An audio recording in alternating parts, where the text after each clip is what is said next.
불꽃 영어 안녕하세요. 반갑습니다. 예, 안녕하세요. 반갑습니다. 불꽃 영어 원장입니다.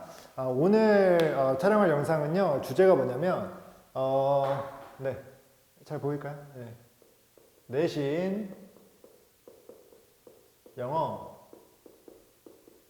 공부법입니다.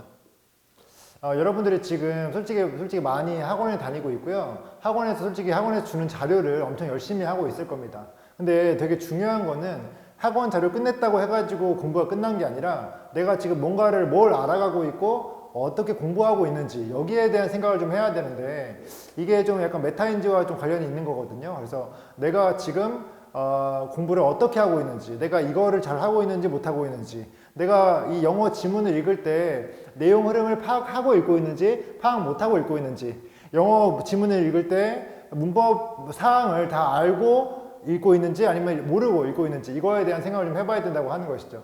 그래서 제가 약간 체크 포인트 개념으로 해가지고 영어 지문을 공부할 때 어떤 거를 좀 고려해서 공부를 해야 되는지 여기에 대한 얘기를 해볼까 합니다.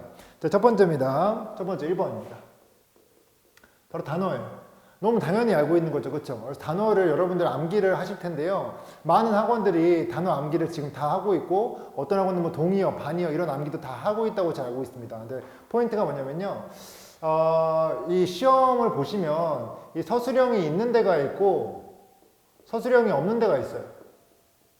영어로 뭔가를 써야 되는 내신 시험이 있는 데가 있을 때가 있고 또 영어로 쓰는 게 없고 객관식만 있는 시험이 있을 수 있다고 하는 거죠. 근데 그럴 때는 약간 단어 외우는 그 스타일이 좀 달라야 되는데요.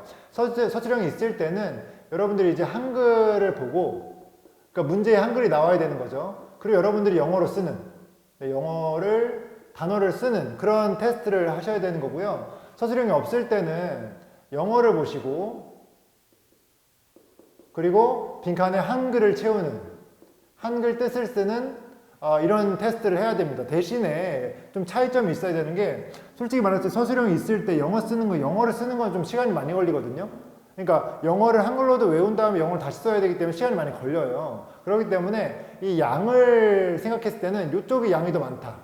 예, 만약에 서술형이 없을 때 훨씬 더 많은 지문에 훨씬 더 많은 단어를 한 번에 더 외울 수 있어야 한다. 왜냐하면 서술형이 있는 것 자체가 난이도가 올라간다는 거잖아요. 그러니까 서술형이 없음에도 불구하고 엄청나게 난이도가 높은 학교도 있긴 있어요. 근데 대부분의 학교에서 서술형을 내고 그거 자체가 이 단어를 내가 실제로 써야 되는 부분이 있다 보니까 거기에 대한 연습을 하다 보면은 솔직히 단어양 자체가 한글 뜻을 외우는 것보다 좀 더 좀 적을 수밖에 없거든요. 그래서 이거는 좀 고려하셔가지고 외우시면 될 것 같다. 아무튼 서술형이 있고 없고의 차이에 따라 가지고 테스트 방식은 달라야 된다. 이렇게 말씀드릴 수 있고요. 두 번째입니다. 네, 해석이에요. 해석을 하는데요. 여러분들 해석을 대충 하시고 그냥 약간 이런 느낌이 있어요. 요즘 솔직히 기본기가 없는 친구들이 영어를 딱 보시고 한글과 비교해서 대강 끼워 맞추기 한 다음에 그 다음 자료 하는 경우가 있는데요. 절대 그러면 안 되고요. 해석 한 번은 써보셔야 돼요. 한 번은 써보기. 써보라는 게 여러분 한글을 한번 필사라는 게 절대 아니에요. 영어 문장만 보고 내가 해석해보려는 노력을 해라 이런 얘기를 하고 있는 겁니다. 그럼 한번 해석해본 다음에 해석된 거 답지 보고 틀린 거 체크하고 공부해가지고 내가 스스로 이 영어 문장을 한글 보지 않고 말로 해석할 수 있게 만들어 놔야 돼요. 한 번은 글로 쓴 다음에 그 다음은 말로 해야 되는데 이 포인트가 뭐냐면요. 빠르고 정확하게 할 수 있는가.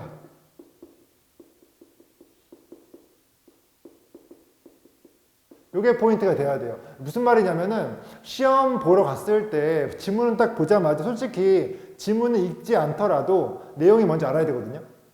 그 상태에서 선생님께서 출제하실 때 문장을 변형시켰나 안 시켰나 이거를 확인하는 차원에서 읽어 내려가야 되는 거지. 여러분 시험 공부하실 때 지문 열심히 안 읽은 다음에 시험 볼 때 막 다시 읽고 있잖아요. 그럼 망하는 거예요. 그 시험 망한 거예요. 그 시험 잘 볼 수 있는 시험이 아니에요. 이해됐습니까? 다시 말해서 이 해석을 평소에 열심히 해야 되는데 말로 했을 때 빠르고 정확하게 할 수 있을 만큼 공부를 해야지만 실제 시험 보실 때 대강 내용도 다 알고 그리고 꼭 해석을 다시 해야 되는 부분이 있다고 하더라도 빨리 해석을 정확하게 한 다음에 답 짓고 넘어갈 수 있다고 하는 것이죠. 어떤 느낌인지 아시겠어요? 그래서 요거는 해석은 꼭 한 번은 써보기 그 다음 말로 여러 번 연습하기 이렇게 연습하면 될 것 같습니다. 자, 그 다음 볼게요. 자, 그 다음은요, 네, 내용이에요, 내용. 아, 제가 까먹을까봐 정리해가지고 온 거예요. 네, 내용인데요. 해석을 하다 보면요, 솔직히 여러분 교과서 같은 경우는 내용 설명도 좀 잘 되고 내가 어떤 내용이 잘 이해하기 편하거든요. 근데 모의고사나 좀 부교재 같은 경우는요, 지문이 되게 난해한 경우가 많아요. 그러니까 읽었는데도 무슨 말을 하는지 모르겠어요. 여러분 잘 기억하셔야 되는 게요, 지문 전체를 읽고 내용을 파악하려고 하기보다는 일단은 한 문장 한 문장이 어떤 의미인지를 파악해 내려가셔야 되거든요. 그래서 어찌됐건 이 내용, 한 줄 내용 파악,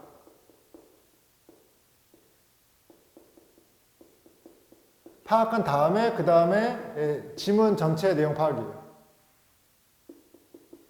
지문 전체 뭐 내용 및 주제 파악이죠. 이게 되셔야 돼요. 이게 한 줄 한 줄마다 무슨 말을 하고자 하는 건지를 파악해야 되는, 솔직히 이게 쉽지가 않아요. 그래서 보통 수업 시간에 제가 해주거든요. 근데 만약에 수업 시간에 이게 잘 되지 않는 친구들은 스스로라도 내가 지금 무엇을 읽고 있는지, 내가 지금 해석을 했는데 이게 무슨 말인지를 파악을 하지 않잖아요. 그럼 그 지문은요, 항상 시험에서 틀립니다. 실제 시험에 나왔을 때 무슨 말인지 정확히 모르기 때문에 해석을 했는데 내가 모르는데, 모르고 넘어갔으니까 모르지. 이해됐어요? 공부하실 때 이해가 될 때까지 봐야 되는 거예요. 이해됐습니까? 그래서 만약에 이거를 예를 들어 어떤 지문이 있는데 이해를 얼마나 해야 되는지 모르겠어요. 그럼 학교쌤한테 가세요. 학교쌤한테 가가지고 이걸 얼만큼 이해해야 돼요? 이 정도 이해하면 될까요? 이 정도면 되겠어요? 선생님이 그거 볼 필요 없다? 그럼 보지 마세요. 근데 그거 맞지, 그렇게 알아야지 하는 거는 무조건 그게 시험에 나올 수 있다고 하는 것이죠. 이해됐습니까? 그래서 이 내용 파악도 꼼꼼히 하시고 단어를 알고 해석을 했으면요, 무슨 내용인지 명확히 내가 말로 설명할 수 있게 해야 돼요. 그러니까 설명 가능해야 돼요. 설명 가능. 됐습니까? 자, 그 다음이에요. 자, 그 다음. 네, 흐름 외우기예요. 예를 들어서 지문을 읽었는데요, 이렇게 나올 때가 있어요. 나는 엄마한테 거짓말을 했다. 엄청나게 긴 지문이 있거든요. 근데 요약하니까 나 엄마한테 거짓말했어. 그 다음 엄청나게 긴 문장이 나왔는데 엄마한테 거짓말해서 엄마한테 혼났어. 엄마한테 혼났어. 그 다음에 다음부터 거짓말 안 해야지라고 하는 말이 엄청 길게 나왔어요. 또 간추려. 다음부터 하지 말아야지 다짐. 이렇게 짧게 정리해가지고 흐름을 암기할 수 있어야 돼요. 자, 무슨 말이냐면 엄청 긴 문장이 있는데 간추려가지고 엄마한테 거짓말함. 긴 문장인데 간추려가지고 엄마한테 혼남. 긴 문장인데 간추려가지고 다음부터 안 하기로 함. 정리할 수 있어야 된다고 하는 거예요. 됐어요? 그래서 흐름 외우려면요, 짧게 정리를 먼저 해야 돼요. 그게 아니고는 지문 전체, 문장 전체를 다 외워야 되는데 쉽겠어요? 쉽지 않아요. 짧게 정리한 다음에 그 다음에 흐름 외우는 거예요. 이게 굉장히 좋은 게 뭐냐면 이 흐름 외우기를 해주면 내신 문제 중에서 순서 문제나 삽입 문제 거의 학교마다 솔직히 선어 문제는 무조건 나오거든요. 근데 선어 문제를요, 굉장히 빠른 시간에 풀 수 있어요. 근데 솔직히 말해서 해석 열심히 하고 내용 열심히 알고 단어 열심히 했다고 하더라도 흐름 자체에 대한 숙지를 하지 않잖아요. 흐름 자체 문제에 시간을 많이 소요하게 됩니다. 그래서 흐름 문제, 흐름 관련된 순서 삽입 문제를요, 빨리빨리 풀려면요, 흐름 자체에 대한 공부를 따로 해줘야 돼요. 그래서 그 부분에 대한 얘기를 해주고 좀 암기를 해주면 훨씬 더 수월하게 문제를 풀 수 있고 빨리 풀 수 있다. 그럼 나머지 문제에 좀 더 수월하게 좀 빨리 많이 더 볼 수 있다라고 얘기할 수 있겠죠. 자, 그 다음에요, 문법입니다. 자, 문법은 포인트가 뭐냐면요, 문법은 보통 사람들이 다 외우더라고요. 절대 외우지 마시고요, 실력을 키워가지고 나중에 좀 더 수월하게 문제를 풀려면요, 항상 질문하셔야 돼요. 왜? 라는 질문 해야 돼요. 왜? 답이 만약에 ing가 아니라 동사 원형이래요. ing 또는 동사 원형 중에 하나를 선택해야 되는데 답이 동사 원형이래요. 근데 동사 원형인 이유가 있을 거 아닙니까? 그 이유를 알지 못하면요, 그 문제 절대 맞출 수가 없어요. 앞으로도. 이해됐어요? 그러니까 왜라는 거에 대해서 굉장히 많이 생각을 해보셔야 돼요. 예를 들어 동사 원형이 나왔어. 앞에 사역동사가 있었네. 사역동사 뒤에 목적보호 자리에는 동사 원형 나오는 거였지. 이거를 알고 가셔야 된다고. 이거 근거를 댈 수 있어야 된다고. 이해됐습니까? 그래서 왜라는 게 굉장히 중요하고 문법 자료 할 때는요, 무조건 왜라는 질문에 대해서 모두 대답할 수 있게끔 만들어야지 실제 시험장 가서도 도움받을 수 있습니다. 여러분 공부하시는 지문이 너무 길기 때문에요, 모든 지문에 대한 지문이 많아가지고 모든 지문에 대한 암기가 다 안 된단 말이에요. 근데 문법은 솔직히 세세하게 하나 이런 거를 파악해야 되기 때문에 솔직히 말해서 그걸 다 암기해서 푸는 게 너무 힘들다고 하는 것이죠. 근데 암기를 못할 거면은 실제로 문법에 대한 그 실력 자체를 올리는 게 도움이 될 것이다. 그 다음 암기하면 되겠죠. 이해됐습니까? 그렇게 이해하시면 될 것 같고요. 자, 그 다음에 지칭. 학교 수업 듣고 온 제가 프린트를 보더라도요. 어떤 선생님은 지칭해 주시고 어떤 선생님은 지칭 안 해주세요. 하지만 지칭 문제는요. 학교 시험의 단골 시험이거든요. 그러니까 지칭에 대한 어떤 포인트를요. 뭐 어떤 건 나올 것 같고 어떤 건 안 나올 것 같고 이런 거 생각하지 마시고요. 우리가 파악할 수 있는, 우리가 확인할 수 있는 모든 대명사 있죠. 대명사가 뭘 말하고자 하는지는 다 말할 수 있어야 돼요. 시험 준비하실 때 모든 지문에 있는 모든 대명사가 무엇을 뜻하는지 다 알 수 있어야 돼요. 다 말로 할 수 있어야 돼요. 보자마자요. 이해됐습니까? 그래서 지칭 같은 거는 뭐 it, 뭐 they, 뭐 them, 뭐 she, he 이게 누굴 말하는 건지 무조건 파악을 하셔야 돼요. 물론 나중에 가면요 이런 게 있어요. 막 두 사람이 딱 등장하는 순간 남자인 두 사람이 등장하는 순간 he가 누구인지를 물어보게 된다. 막 이런 거는 나중에 생각하시고요. 지금은 무조건 공부를 하시면서는요 모든 대명사에 대해서 다 어떤 걸 의미하는지 다 파악하셔야 됩니다. 이해됐죠? 자, 그 다음에 7번 연결사예요.